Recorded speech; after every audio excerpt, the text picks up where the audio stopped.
¿Qué tal amigos y amigas? ¿Cómo están? Bienvenidos a otro podcast de Lector como Artesano. Y bueno, siguiendo la línea que venimos haciendo de mirar el mundo de las historietas, hoy me fui hasta la fábrica de historietas que se encuentra en la ciudad de Buenos Aires, en Ayacucho 19, cerquita del Congreso. Ahí conversé con Marcelo Pulido, que es para mí una figura trascendente, totalmente insoslayable del mundo de la historieta local, de la historieta argentina. Quien quiera entender qué pasó en la historieta argentina en los últimos 20 años tiene que hablar con él, conocerlo, porque de primera mano vio nacer y ayudó, ¿no?, a que nazca este nuevo mercado que hoy tiene esas particularidades, y que además de editar con su sello Historieteca un montón de productos que son, hoy forman parte de la biblioteca de muchos de nosotros. Creó este espacio que se llama la Fábrica de Historietas. Es un local de venta de historietas con un perfil nacional que me parece súper interesante, donde tienen un lugar y una visibilidad que también está comenzando a aparecer en otros lados, pero que sin duda arrancan con esta impronta que Marcelo les da.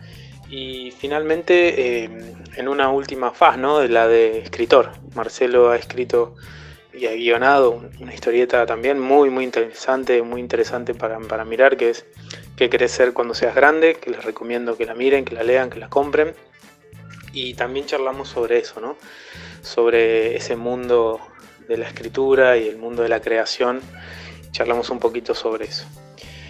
Espero que disfruten la charla. Creo que refleja mucho de lo que este espacio es, que es un espacio para pensar, para conocer, sobre todo conocer el mundo de las historietas.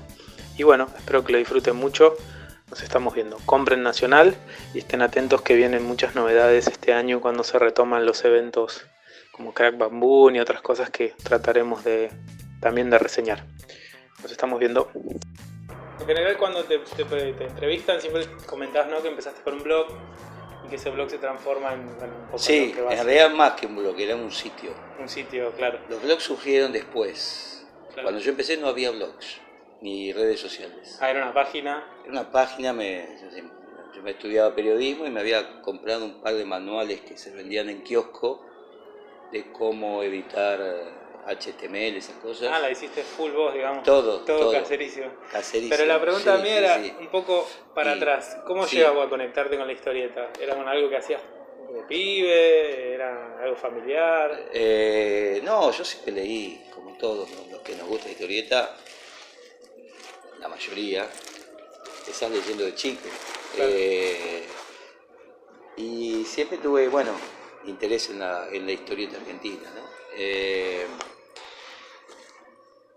Y lo que pasó ahí, cuando empecé con el sitio, yo ya compraba, historieta argentina y demás.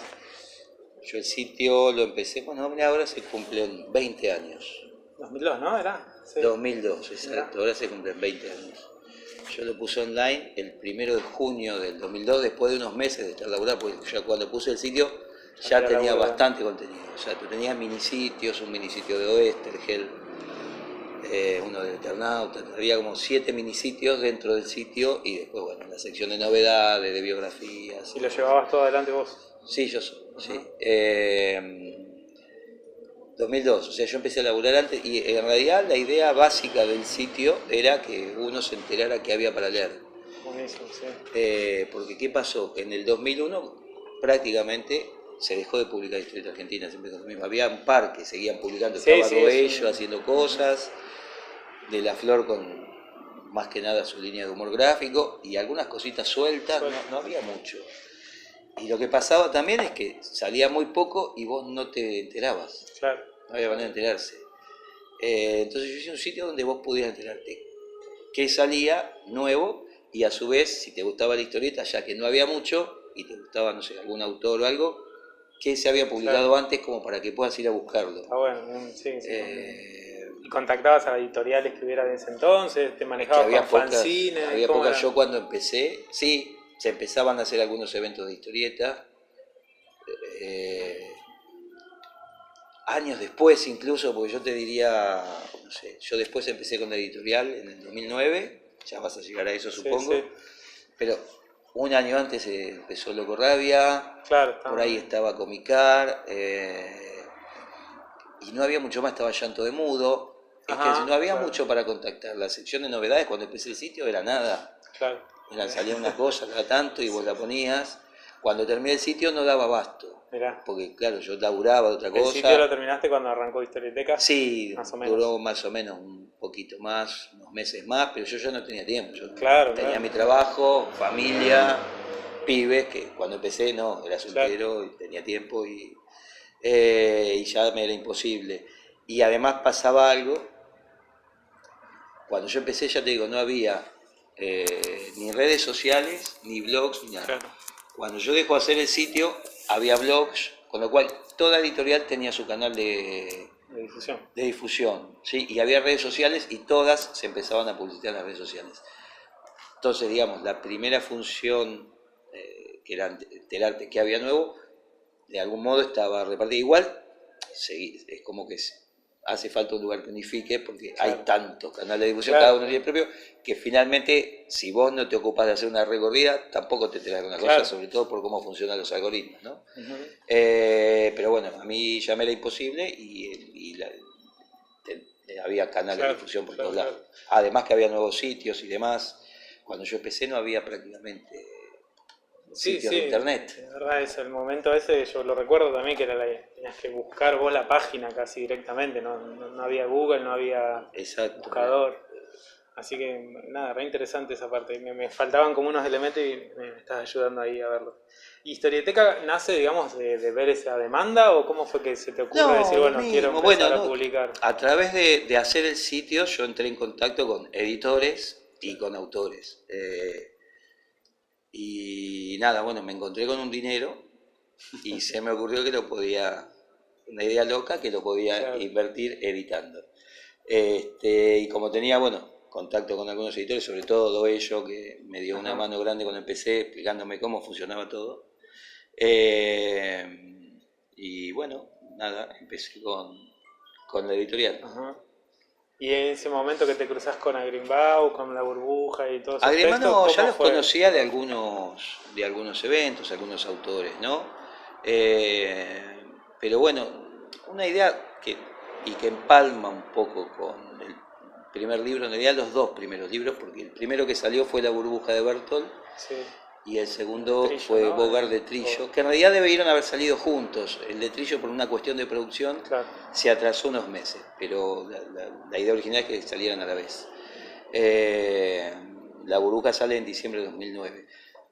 A mí siempre me gustó muchísimo Trillo, me sigue gustando Trillo, por eso uno de los libros, yo iba a sacar 2 libros y uno iba a ser de Trillo.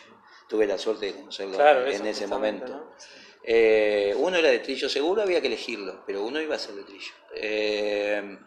Inédito, ¿no? La idea era que fuera el material inédito. La idea primera de Historieteca había tanta historieta inédita en Argentina, de autores argentinos, que la idea era empezar por ahí. Claro. Pero bueno, cuando yo empecé el sitio también, una de las cosas que a mí me pasaba, y ponerle con Trillo es uno de los principales guionistas del mundo. En ese momento. Y acá no se estaba leyendo nada de él, había un montón de obra inédita, y vos veías que el tipo por ahí ganaba premios afuera, y acá no se lo conocía, había gente que no lo conocía. Y a mí me resultaba inexplicable que en un país con una tradición tan grande de historieta, un autor de primer nivel mundial no tuviera el reconocimiento que tenía que tener acá. Entonces, bueno, en Historieteca hubo una biografía de Trillo y demás. Y cuando empiezo la editorial, uno era Trillo y otro era La Burbuja, que pasaba algo similar. Yo había leído La Burbuja descargada de internet, porque acá no llegaba la edición española. ¿Primero se publica primero en Francia, después en España ya estaba. La edición española llegaba en cuentagotas y carísima. Y yo cuando leí la Burbuja, me resultó inexplicable que no se la publicara acá. Yo decía, ¿cómo puede ser que esto no se publica acá? Sobre todo cuando después de publicar La Burbuja de Bertolt, ellos habían ganado el premio Planeta de novela gráfica. Un concurso internacional donde se habían presentado gente de todo el mundo y lo ganaron ellos dos argentinos, y acá no solo a ellos, no se publicaba prácticamente nada. Entonces, nada, cuando quise arrancar la editorial, elegí La Burbuja, lo convencí a Diego de publicarla acá, porque habían Sí. Quizás algún tema de derechos. En realidad no había ningún problema, pero podía haber interferencia. Pero yo decía, esto tiene que estar publicado en Argentina, no puede ser que no. Y el otro era de Trillo. Claro. O sea que las dos, digamos, la idea del sitio y la idea original de Historieteca tenían que ver con que se lea Historieta Argentina en Argentina. Claro, sí, se nota esa impronta. Y acá también, no sé, te quería preguntar un poco esto. Y ¿Cómo nace este espacio también? ¿Es medio hijo de todo eso? Y un poco sí, son las relaciones que vas haciendo. Surge también de necesidades. Una mía, que era que cerró el lugar donde yo laburaba. Claro. Y ya veníamos hablando con la fábrica pertenece a 4 editoriales, que son Historieteca, 2 editores, Loco Rabia y Hotel de las Ideas. Claro. Nosotros ya veníamos hablando antes de que sería bueno tener un lugar propio, donde se vea mejor lo que hacemos, claro. Se exponga mejor, se vea mejor. Y además, tener un lugar propio te soluciona otros problemas de logística propios de las editoriales. Un mínimo depósito, entregas y demás.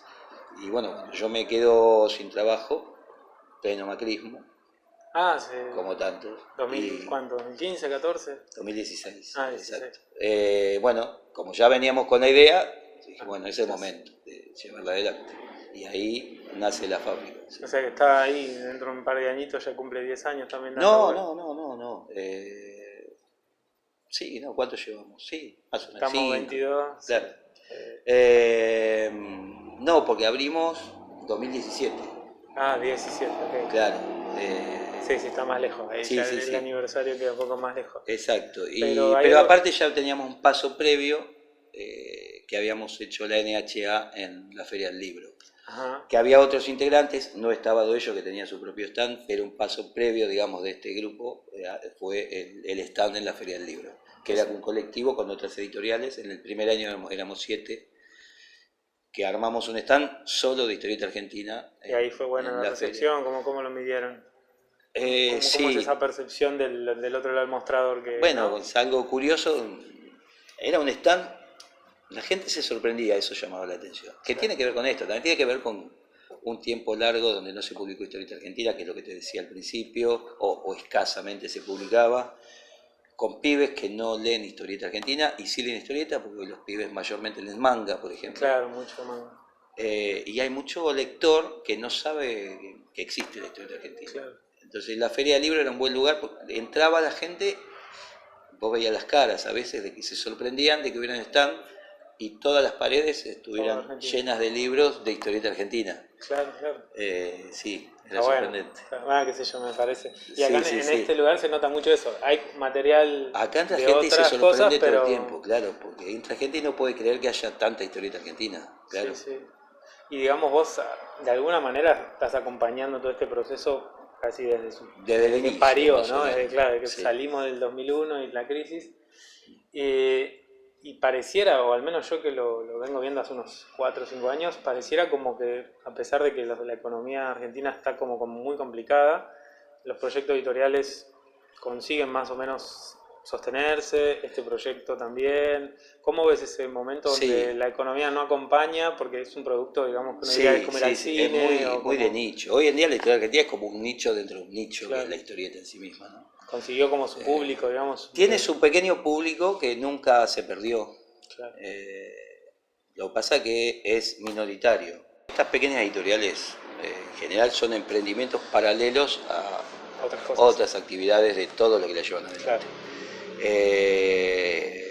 O incluso muchas autoediciones. De hecho, la mayoría de estas editoriales empiezan como autoedición, de gente que se dedica a otra cosa. Algunos son historietistas que laburan de otra cosa y algunos son historietistas que desarrollan estos proyectos a la par que hacen historieta por ahí profesional para otro mercado. Vivir la historieta acá, muy complicado. Sí. Entonces, vos me decís, ¿sobreviven? Sí, porque no es el trabajo de ninguno, prácticamente. Sí, se suele mostrar la imagen de que industria no es. No, claro. Y entonces eso también facilita que no se caiga la industria. Todos estos proyectos están llevados adelante por autores. Ya te digo, si vos te fijás en la mayoría de las editoriales, empiezan como autoedición y después empiezan a ampliar su catálogo con autores que les gustan, con algún amigo que tiene un proyecto, igual que ellos, que no lo claro. puede autoeditar. Y después por ahí empiezan a publicar algún clásico que también les gustó. Pero te fijas, casi todas empezaron, salvo Historiética. Mi proceso fue al revés, porque yo como autor me publiqué Llegaste, claro, años ahora vamos a después. esa parte, claro. Pero casi todas empiezan como autoedición y ninguna de estas editoriales es el sostén o el medio de vida de ninguno de los que participan. Claro. Entonces sí, digamos, la crisis económica obviamente afecta, si hay crisis o ahora aumentó el papel y está aumentando las imprentas, Claro. nada, hacen que el proceso de producir por ahí sea más lento, demás, pero todas siguen adelante porque... ¿Y este mecanismo de la preventa, notás que, no sé, es nuevo, fue de siempre? Yo No, lo conozco hace poquito. Las preventas empezaron en el 2020, con la cuarentena. Medio de casualidad. En realidad, las comiquerías hacen por defecto preventas con descuento de todo lo que sale de manga, de todo lo que sale de superhéroes. No de la historieta argentina. Eso empezó, sí, se venían haciendo preventas de antes, pero de las editoriales. ¿Sí? Claro. Sí, que eso sí empezó un poco antes, no recuerdo exactamente cuándo. ¿Ayuda un poquito o es más o menos...? Ayuda. Si hay una buena preventa, sí ayuda. Y si es muy buena, ayuda bastante, porque la preventa se lanza, ya te digo, si no es una editorial que está más o menos establecida, algunas incluso ayudan a pagar la imprenta. Las preventas. Que exista la imprenta. Claro, y ahora hace un tiempo se abrieron a librerías, con lo cual está bueno porque además participan a comiquerías, siempre depende del atractivo del título para la librería o comiquerías, ¿no? Sí. Pero sí, ayuda, sí. Y este fenómeno de la distribución también va fenómeno. También. La distribuidora Che, ¿no? También Che Distribución, sí. Por eso estás... Sí. ¿Cómo era la pata? Era la ¿no? pata que faltaba, porque sí, la distribución siempre fue nuestra pata floja.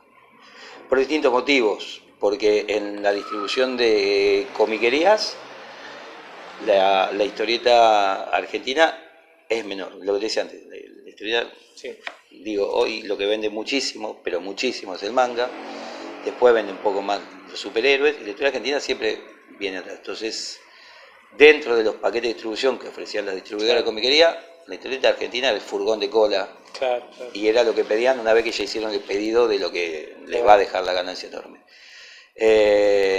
También eso era así para las comiquerías y para las distribuidoras, con lo cual siempre faltaban cosas en stock, las novedades llegaban tarde, bueno.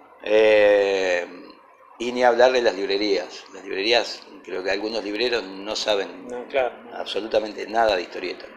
Bueno, hay comiquerías donde los dueños tampoco saben de historieta argentina. Claro, sí. Pero bueno, muy enfocada a un mercado específico, muy rentable, me imagino, ¿no? Es lo que, como yo te digo que de pibe me gustaba la historieta argentina, hay gente que de pibe no leía historieta argentina, quizás porque no la tenía disponible. Y bueno, se formaron con otra historieta. Es una gama muy amplia de cosas que tiene la historieta argentina, no tiene una temática específica. Además. Entonces, nada, el circuito de librerías, ya te digo, todavía es más difícil. Lo que hizo Che es agrupar a la mayoría de las editoriales de historieta argentina y hacer una manera sencilla para que las comiquerías puedan acceder a la historieta. Claro. Y además con un buen servicio, y eso está funcionando porque se está vendiendo mucho más, está llegando a más lugares, incluso del país. Fuera del país, porque Che de algún modo le solucionó el problema de conseguir historieta argentina a los libreros, que en una sola distribuidora tienen casi todo, y lo tienen siempre con catálogo actualizado, sin faltantes, sin faltantes de stock, no, claro. Las cosas se agotan. Pero, y eso hizo, y está produciendo algo de a poquito, que aparte era una de las ideas que yo tenía cuando se armó Che, cuando armamos Che, que es que se va a leer más historieta argentina en la medida que esté más disponible. Claro, lo puedas ver, lo puedas cruzar. Exacto. Si vos vas a la comiquería de tu barrio y no tiene historieta argentina, no te vas a enterar que hay novedades, que salió. Si tienen 5 o 6 libros, bueno, eso es solo lo que hay. Claro. En cambio, hacer que ellos puedan llevar está generando más lectores en algunos. De hecho, sé que de comiquerías que ampliaron el sector que tenían destinado a la historieta argentina, porque al tener más oferta y tenerlo más disponible, están generando más público en esos lugares. Claro, como y ese público, a su vez, es un público que genera un boca a boca, con lo cual puede sumar a más lectores. ¿Y cómo ves la cuestión de los eventos? No sé, ahora parece que la Crack Bam Boom vuelve. Y ahora vuelve, sí. ¿Te parece que también ayuda? Sí, siempre ayudó el evento. Sí, a todos nos gusta ir a eventos, como yo siempre fui como público. Ahora, lamentablemente, me recorro muy poquito porque estoy clavado en el stand, pero es un lugar donde te encontrás con lectores, con gente que conoces, y si es un buen evento, aparte te encontrás con un montón de gente con la que te quedas charlando. Y para el público que no forma parte, digamos, del mundillo, está buenísimo porque tenés todo de primera mano, podés charlar con editores, podés charlar con autores, es fantástico, claro. Sí, eso está genial. Bueno, y te quería preguntar sobre qué crees cuando sea grande, que fue el libro que sacaste, la compilación. Me encantó, lo reseñé, me acuerdo, en el blog, en Instagram, me encantó. Para mí es un libro, te lo digo, tendría que estar como una lectura en escuelas, así como a veces leen el internado u otras cosas. Un libro que tiene como una mirada muy interesante sobre lo capilar, ¿no? Lo doméstico de la dictadura. Pero bueno, un poco preguntarte de dónde viene esa pregunta tuya, ¿no? De hacer esas historias. Quizás alguna entrevistaste gente, fue algo que viviste vos o experiencias que te llegaron de desconocidos. ¿Por qué la idea de que sean como estas historias medio mínimas, ¿no? ¿De dónde nace esa idea, si te acordás? Es que nace de varias cosas, y siempre me preguntan. Nace de varias cosas. No hay un solo disparador. Yo ya había hecho una historia previa, también ambientada en la dictadura, que es el manuscrito, ¿no? O sea, el tema me interesa, obviamente, porque que era un homenaje a Oestergel, ¿no? Y después encaré que en realidad viene, el primer lugar de donde viene es de vivir acá. De vivir en Argentina, que es donde pasó todo eso, donde se cometió un genocidio. Y la pregunta siempre es cómo pasó eso, y cómo nosotros convivimos y vivimos en un país donde pasó eso, y a veces tenemos que hacer de cuenta que no. Pero en realidad nosotros vivimos en una sociedad capaz de hacer eso. Esa es como la gran cuestión. Nosotros vivimos en una sociedad capaz de hacer eso. Y esa sociedad capaz de hacer eso, yo la seguía viendo en el momento que me puse a escribir. Y un poco eso fue el disparador. En el momento donde recrudeció toda la discusión política sobre el final del gobierno, del kirchnerismo, y del otro lado, la derecha, yo veía que del otro lado se replicaban conceptos, argumentos y conceptos e ideas que ya se habían usado en la dictadura. Sobre todo cosas como la estigmatización de la política y de quien participa en política. Digo, la frase "algo habrán hecho", si vos le cambiabas las palabras, era completamente aplicable a la estigmatización de los militantes en los años previos. Entonces yo veía que se replicaba algo y yo decía, pero esto nosotros ya lo vivimos, lo sufrimos. Y la sociedad un poco replicaba eso. Entonces, bueno, de ahí las preguntas que se plantean en la contratapa, ¿no? Que es cómo vivís en un país así, y cómo llegamos a eso también, ¿no? Por eso que querés cuando seas grande, digo, ¿cómo llega un pibe a convertirse en un torturador? Y todas esas cosas te vas preguntando, y bueno, yo fui tratando de meterlas. Me acuerdo una que creo que la dibuja Lauri Fernández, que es la madre apropiadora, digamos, ¿no? Sí. No me acuerdo si es ella u otro, pero también es el momento donde vos estás apropiándote de un bebé que sabés que viene, de dónde viene y todo, y lo naturalizás, y incluso claro, pero vos fijate, bueno, eso parte de hay algunas historias que tienen una base de las anécdotas que me contaron, ¿no? Esa puntualmente tenía una base que en realidad extrapolé, porque había pasado unos años antes, ¿no? Una cosa que me había contado mi mamá, de una pareja que habían conocido, compañeros de trabajo de mi papá, los habían invitado a cenar. Esto igual era un par de años antes de la dictadura. Y la mujer simulaba un embarazo porque iban a adoptar. Era una época donde por algún motivo daba vergüenza. Hay vergüenzas que se perdieron hoy en día, ¿viste? Y yo le acordé un par de años porque eso también pasaba. Porque Había pasó. gente que de pronto aparecía con un bebé.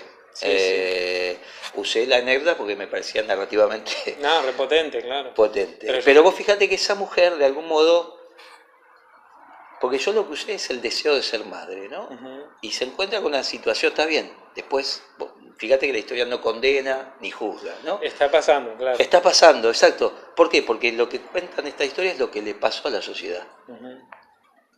Y en general trataba de contarlo desde el lugar de, no de los protagonistas, porque todas las historias de la dictadura se suelen contar desde los grandes protagonistas, Claro. sean los represores o sean las principales víctimas, que eran los militantes, Sí, la sí, guerrilla y demás. Siempre se suele contar desde esos dos lugares. Yo elegí contar desde los que, digo, yo venía de una casa donde no se hablaba de política, yo me empecé a Claro, enterar claro. todo después, Sí, ¿no? sí. Pero yo vivía, de hecho hay una viñeta del Mundial donde es mi familia la que Claro. aparece, porque yo me acuerdo de ver la final. Sí, sí. Mi viejo iba a laburar todos los días en esa época, Sí, sí, totalmente. como tanta gente. Eso lo cuenta un poquito la historia del oficinista, Ujú. que sale un día del laburo, a la noche revienta en la casa de enfrente y al otro día él tiene que ir a laburar Sí. como todos los Como días. si nada, claro. Pero ahora ya sabe que vive en un país donde pasan esas Claro. cosas. Bueno, eso le pasaba a un montón de gente. Sí, sí, de hecho te cuento una anécdota menor. Yo soy de zona San Miguel, que es lindera con Campo de Mayo. Y bueno, estas historias mínimas están como, yo tengo recuerdos patentes de gente del barrio que te enterás que desapareció, o que Claro. no estuvo más, o que se mudó, o al revés, chicos que aparecieron medio de la noche a la mañana.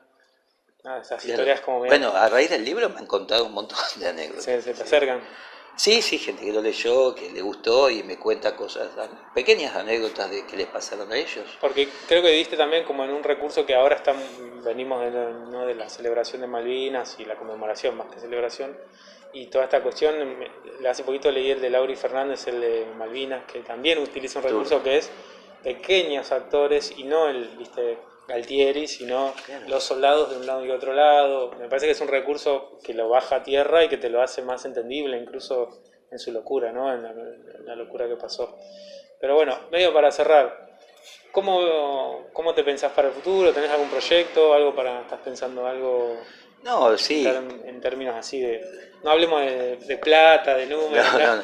Si tenés ganas de escribir algo más, No, te quedaste con ideas sí, como no, para- ganas tengo, lo que no tengo es tiempo, básicamente porque ya ves, estoy todo el día acá, tengo la distribución, tengo la editorial, familia, Claro. Imagínate que el tiempo para Sí, para sentarte, escribir. que no es sentarte y escribir, digo, es sentarte y tener la cabeza en lo que hiciste el día que lo hayas hecho antes. De hecho, tengo bocetadas un par de ideas que no por ahora pasan De ahí. de eso, alguna cosa más cortita, pero tengo ya armado una... Lo que pasa es que me meto con cosas que por ahí requieren encima algo de investigación. Nada, tuya, digamos. Claro, no es solo sentarte e inventar, crear una historia, una fantasía total, sí. que si te vas a meter en algún momento histórico algo, requiere encima algo de investigación. ¿Te gustaría seguir con Sí, el andarivel ese histórico? tengo algo que podría ser ficción sin requerir demasiado y otra que es la que más avancé, que está en un momento histórico, con lo cual tendría que sentarme a buscar algo más. Me está faltando el tiempo, pero ya me lo voy a hacer. Está bien, está bien. Sí. Bueno, Marcelo, te agradezco un montón. No, a vos. Y bueno, nos estamos viendo dentro de poquito con todos los que estén escuchando. Un abrazo para todos.